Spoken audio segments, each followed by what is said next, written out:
di saat seorang suami itu dia terlena dengan karirnya, maka maksud kami, hei istri, kalau ternyata engkau menemukan pasangan semacam itu, jangan engkau itu berubah wajah, kemudian menganggap suami tidak perhatian dan sebagainya. Justru perhatiannya modelnya model begitu. Nah, ini model perhatiannya dia. Sehingga sebetulnya karena kok sampai, loh kamu perhatian ke saya kok sampai berbulan-bulan gak pulang dan sebagainya, kok bisanya, loh sebetulnya dia yakin ingin pulang, akan tapi dia tidak akan pulang kecuali membawa sesuatu yang menyenangkan istri.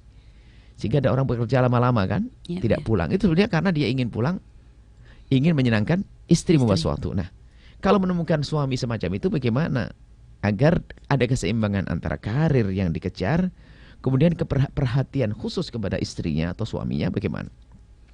Nah, ini harus kita pahami bahwa meyakinkan kepada suami dengan cara halus bahwasanya yang dicari bukan hanya itu, atau justru diingatkan bukan itu yang kita cari.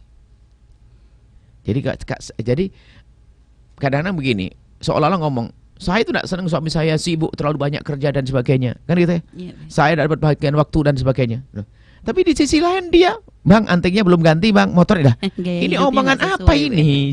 Jadi dia ngomong soal suami jarang banyak kerja, jangan keluar, akan tapi ternyata dia punya tuntutan. Jadi harus ada keseimbangan. Kalau Anda menghendaki suami adalah tidak amat sibuk di luar, maka Anda pun juga meyakinkan bahwasanya Anda tidak menuntut seperti itu. Nah, maka di situ akan menjadi reda seorang suami, sehingga dia tidak mengejar target untuk menyenangkan istri, ternyata target ini tidak disenangi oleh sang istri. Dengan anak pun juga sama ini kan. Terus ingat kisah seorang anak kecil yang pengen ketemu bapaknya saja susah, cuma kata ibunya apa? Waktu ayahmu tuh sangat mahal, nak. Jadi ayahnya ngomong, nak, waktu abah itu sangat mahal. Jadi jangan sia-siakan waktu hanya untuk yang nggak berguna kan itu. Padahal anaknya pengen main sama abahnya saja. Akhirnya ngomong sang anak kepada abah, abah itu berapa sih mah waktunya? Dihitung gajinya itu kan sebulan berapa? 30 juta. 30 juta dibagi 30 kan? Berarti kan sehari 1 juta. 1 juta dibagi 24. 1 juta dibagi 24 kan hanya dapat 40 ribu kan kurang lebihnya. Ya kan? Sang anak rupanya dia menabung. Berarti dihitung berarti waktu abah 1 jam 40 ribu, ya kan? Akhirnya dia menabung dan sebagainya. Nah, tak tanya apa, dipanggil abahnya, dikasih duit 200 ribu. Duit apa nak ini?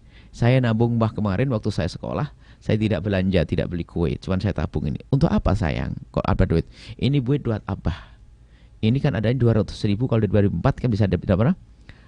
Ada 5 jam. Untuk apa nak?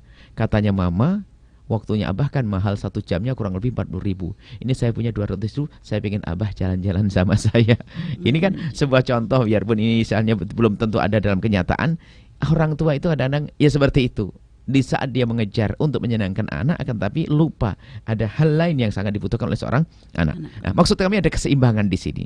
Tidak cukup kita menasihati, hei yang ngejar karir supaya, nggak bisa di situ. Karena di rumah ada tuntutan gimana? Tidak seperti itu.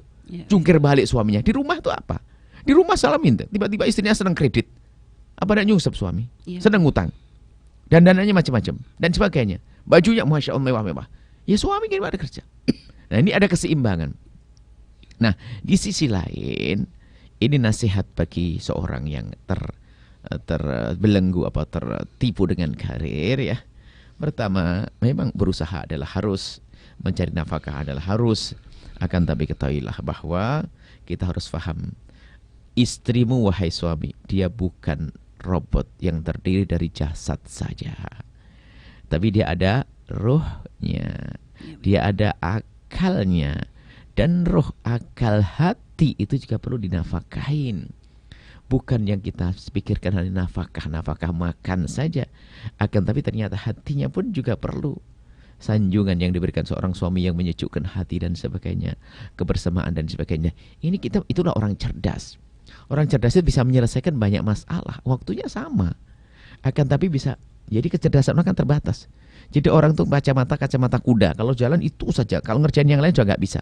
Akan tapi Anda semakin Anda cerdas, semakin mudah menyelesaikan masalah. Jadi karir yang Anda cari adalah sarana itu untuk menggapai kebahagiaan di dalam rumah Anda. Akan tapi jangan sampai bersama tidak suksesnya karir, lalu di rumah tangga tidak berhasil. Itu salah. Karir kan sebagai penopang. Belajar dari orang fakir, suami istri yang fakir ternyata bisa bahagia kok. Bagaimana Anda yang banyak duit ternyata kok nyungsep terus? Karena Anda lupa bahwasanya istri Anda adalah yang punya roh, ya kan? Ada hati, ada pikiran yang perlu disejukkan ya. Bukan dengan harta, akan tapi kadang dengan sanjungan, dengan sapaan, dan juga dengan belayan dan kasih sayang. Baik, kemudian di sisi lain, ini adalah masalah karir. Di sisi lain tadi, sisi pasangan. Dan bisa terjadi ini adalah yang menjadi wanita karir adalah seorang wanita.